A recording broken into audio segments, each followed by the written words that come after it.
kisha para, nuk kisha lidhje, nuk kisha asgjë, përveç se një ide që më diqte brenda, një zë që më thoshte, provoja, e nisa nga hiqi, por sot jam këtu, me biznesin tim, me jetën time, me historinë time.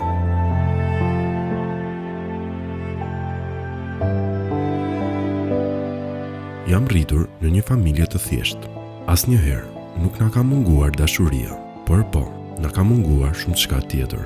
Kur isha i vogël, më ma gjepste çdo kamerë.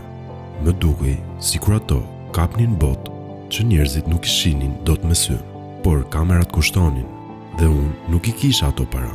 Gjithsesi nuk u ndala, punoja çdo verë. Herë si ndihmës kamajer, herë si punëtor ndërtimi. Kursimet i mbaja si thesar. Nuk dilja, nuk shpenzoja, sepse diku në mendjen time më priste një ëndër. Natë vonë, duke parë videot të tjerëve në YouTube, më lindi pyetja. Po unë, pse jo? I vura vetës një premtim. Do ta mësoj këtë profesion, me çdo mundem. Fillova të ndjek çdo tutorial, çdo video, çdo artikull, ditë e natë. Kur bleva kamerën time të parë, isha i friksuar. Ishte më shumë se sa mund të përballoja, por ndonjëherë duhet të bësh hapa që nuk duken logjik, që t'i japësh vetes një shans. Fillova të bëj video falas, për dasma, për miq, për kushërinj. Doja të ndërtoja emrin tim, portofolin tim, besimin tim. Dhe ndonjëherë, më shumë se pagesa, duhet dikush të thotë, bravo je Zoti.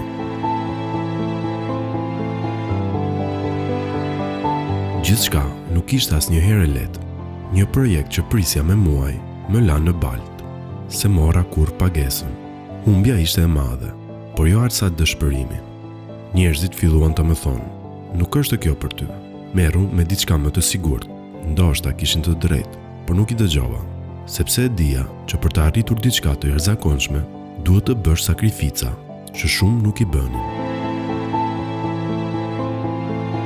Klienti i parë që më pagoi më dha 50 euro. Ishte pak, po për mua ishin shumë.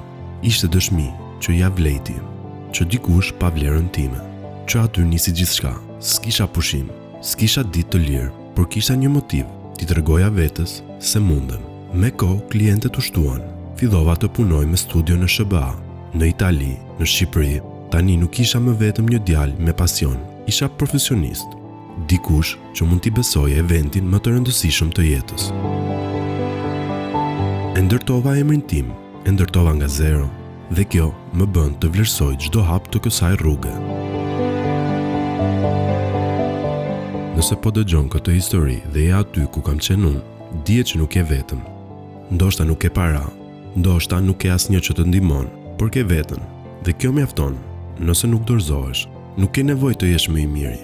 Mjafton të jesh ai që nuk ndalet, ai që çohet pas çdo dështimi, ai që guxon kur të tjerët qeshin. Ndoshta nuk do të jetë lehtë, por do të jetë e mundur, dhe në fund ja vlen.